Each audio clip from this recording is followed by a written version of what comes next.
Alrighty, good day to you all again, all you beautiful Bible buddies out there. This is going to go up March 10th. These will be the last that I'm recording here on February 7th. Gets me back into the area where I'm a month ahead. I technically haven't uploaded them, so I am behind in uploading them, having them scheduled, but I'll at least have them recorded so I can edit them whenever I need to and upload them. So, last we left off, we had Peter denying Jesus 3 times. Chapter 27, verse 1 of the Holy Gospel according to Matthew. Chapter 27, verse 1. When morning came, all the chief priests and the elders of the people took counsel against Jesus and put him to death. And they bound him and led him away and delivered him over to Pilate, the governor. Once again, I said at the end of the video, I'm not saying I am related to Pilate, but Romans, Rome, Italy, modern day Italy, you know. Then when Judas, his betrayer, saw that Jesus was condemned, he changed his mind and brought back the 30 pieces of silver to the chief priests and the elders, saying, I have sinned by betraying innocent blood. They said, What is that to us? See to it yourself. And throwing down the pieces of silver into the temple, he departed, and he went and hanged himself. But the chief priests, taking the pieces of silver, said, It is not lawful to put them into the treasury, since it is blood money. You're literally admitting it! Oh my goodness! They literally admitted it. Oh.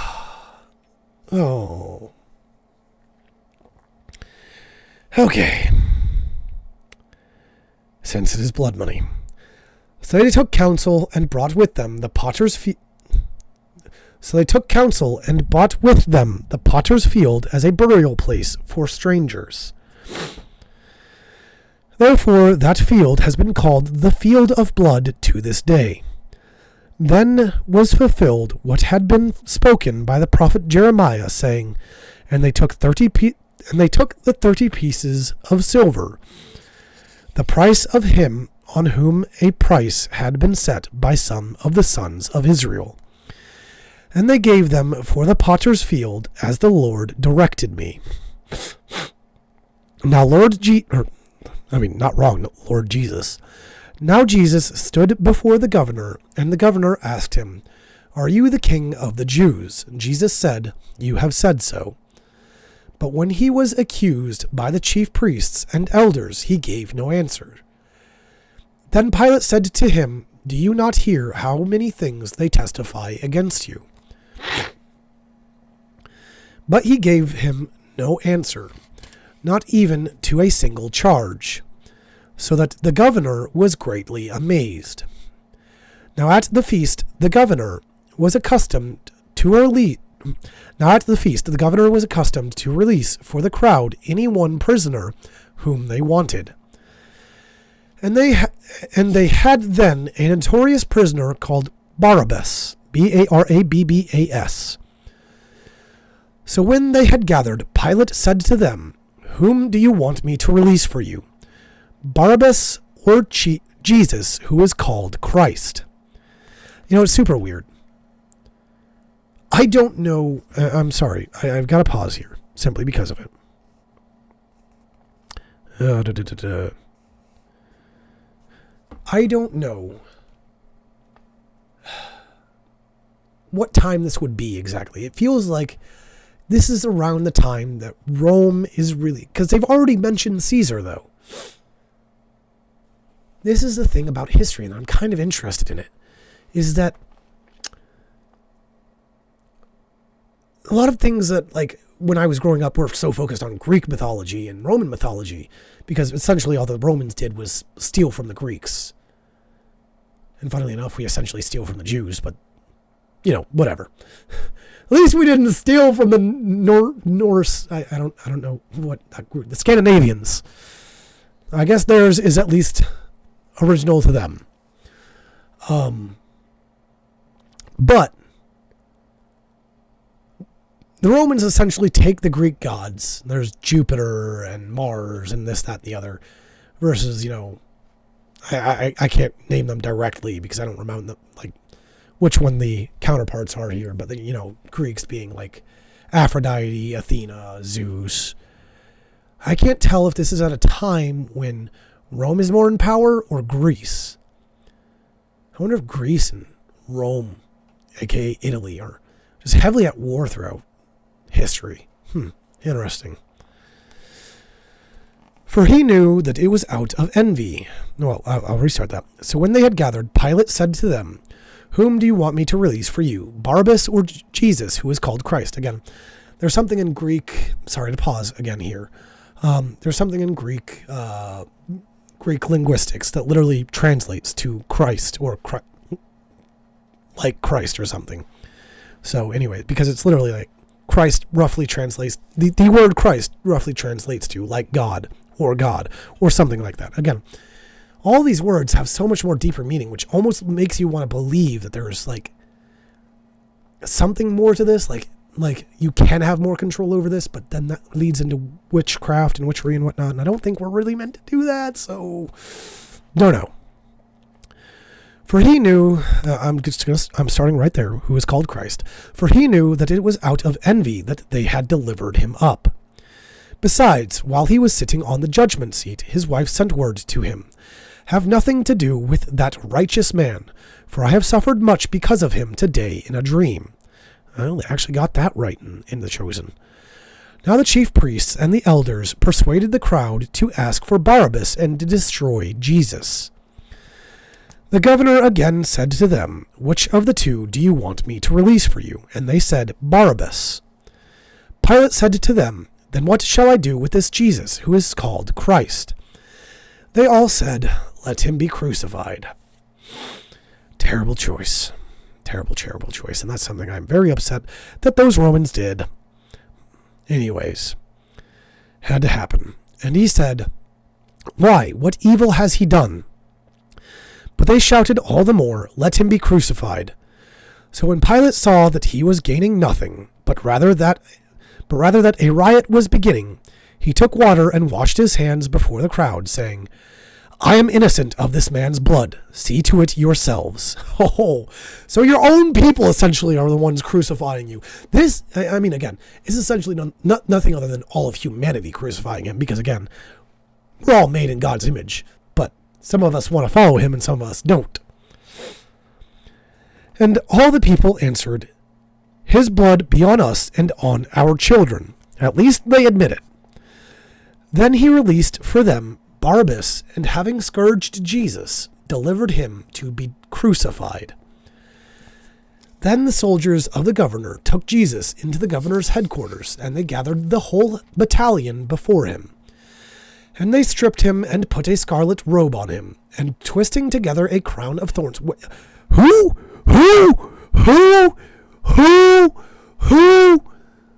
That can't be the Romans making the frickin' crown of thorns. Of the governor took Jesus, the governor is Pilate, into the governor's headquarters, and they gathered the whole battalion, and they stripped him. This isn't mentioning his own. Why did the Romans put a crown of thorns on him? Why? And twisting together a crown of thorns, they put it on his head and put a reed in his right hand. What's a reed? I've never actually entirely understood that. And kneeling before him, they mocked him, saying, "Hail, King of the Jews!" And they spit on him and took the reed and struck him on the head. And when they had mocked him, they stripped him of the robe and put his own clothes on him and led him away to crucify him. And they went out. They found a man of Cyrene, Cyrene, Simon by name. They compelled this man to carry his cross. Weird.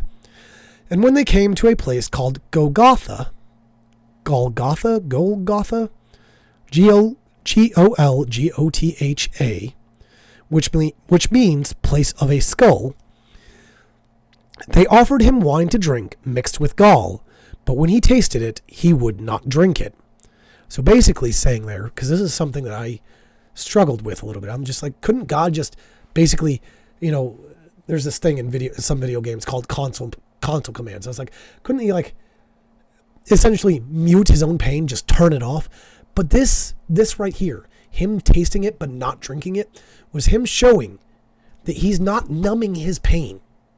It's something that I struggled with myself, and I want to get that out there.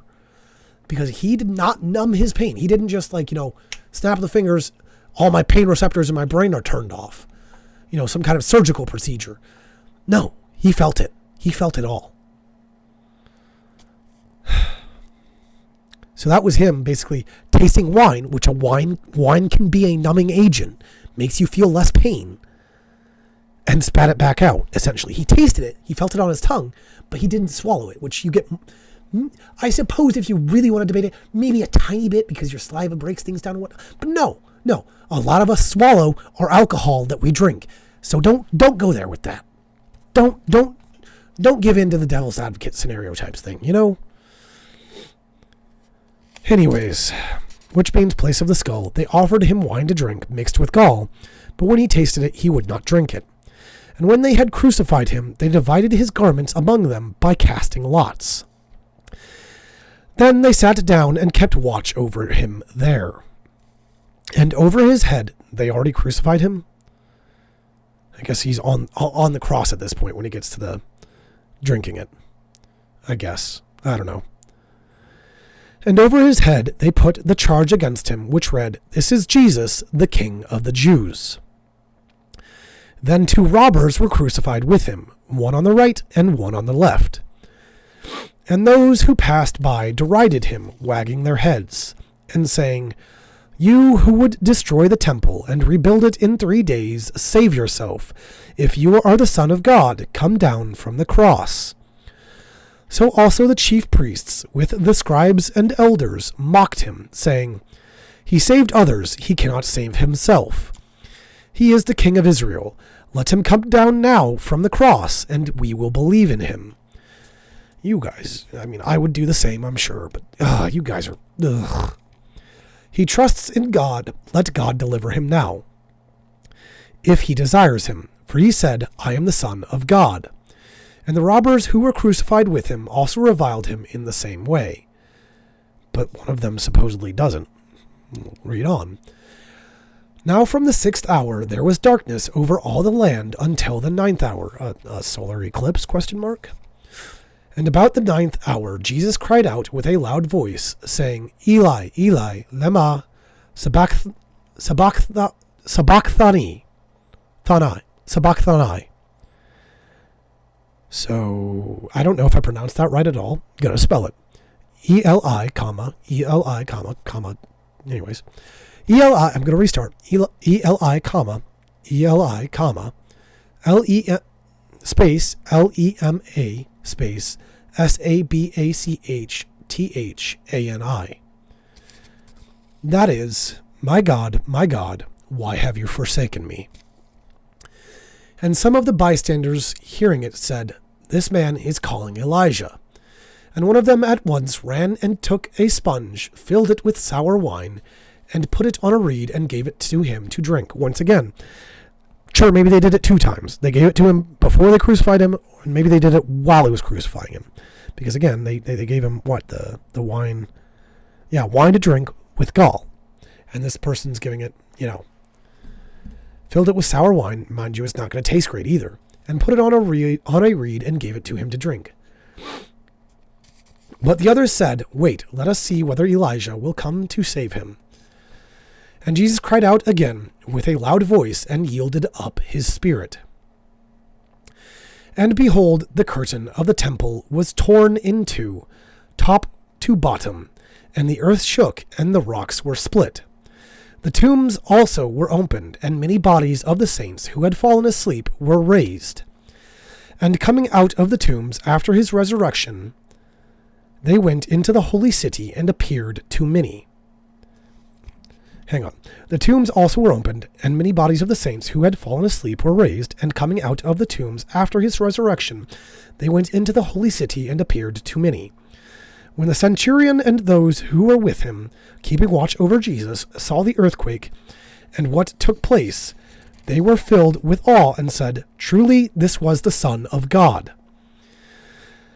There were also many women there, looking on from a distance, who had followed Jesus from Galilee, ministering to him, among whom were Mary Magdalene, and Mary the mother of James, and Joseph, and the mother of the sons of Zebedee. When it was evening, there came a rich man from Arimathea, Arimathea,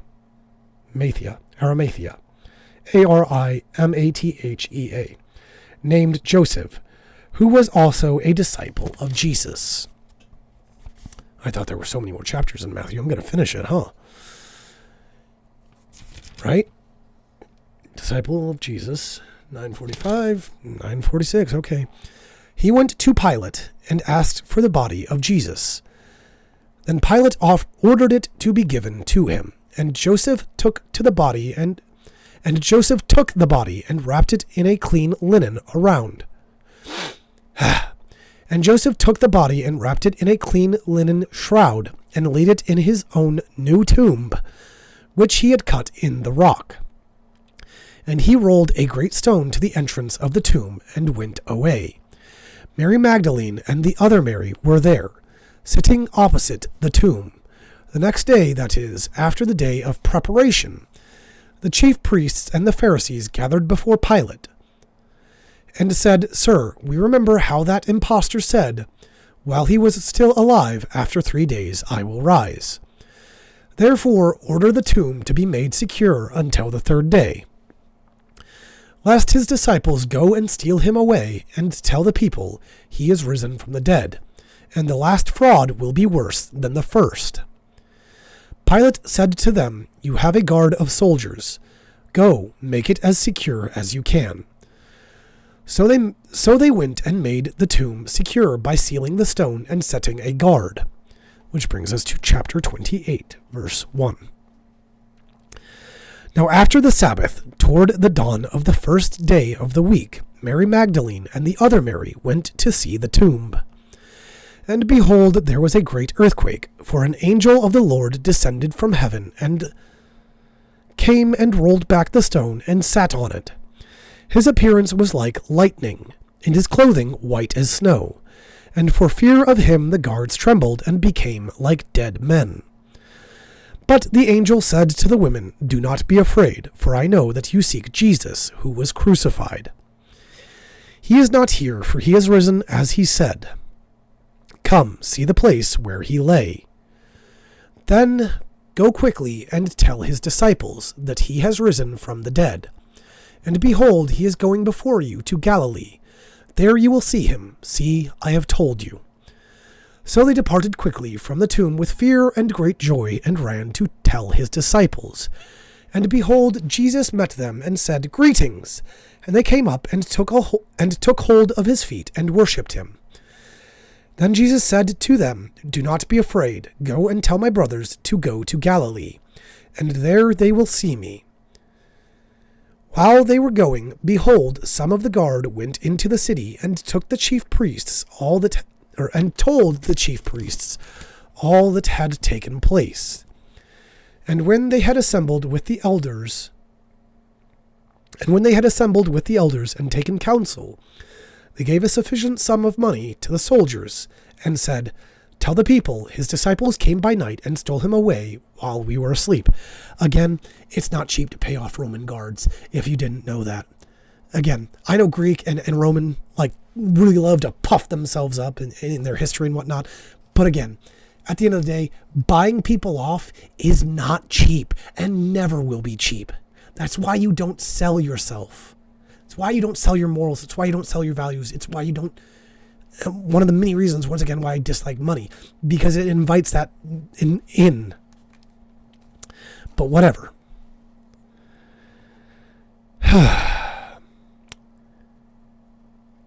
And when they had assembled with the elders and had taken counsel, they gave a sufficient sum of money to the soldiers, and said, "Tell people, his disciples came by night and stole him away while we were asleep. And if this comes to the governor's ears, we will satisfy him and keep you out of trouble." So they took the money and did as they were directed. And this story has been spread among the Jews to this day. Now the 11 disciples went to Galilee, to the mountain to which Jesus had directed them. And when they saw him, they worshipped him, but some doubted. And Jesus came and said to them, All authority in heaven and on earth has been given to me. Go therefore and make disciples of all nations, baptizing them in the name of the Father and of the Son and of the Holy Spirit, teaching them to observe all that I have commanded you, and behold, I am with you always to the end of the age. Which brings us to the Gospel according to Mark, which is where we will pick up in the next video. I feel like I was going to say something, don't recall anymore, and my voice is getting tired, and I've got one more video to record at the very least, so yeah, we will get through this. So for now, thank you all for listening, following along, and giving me the time out of your day. As always, God bless you all, and all glory to Lord Jesus Christ.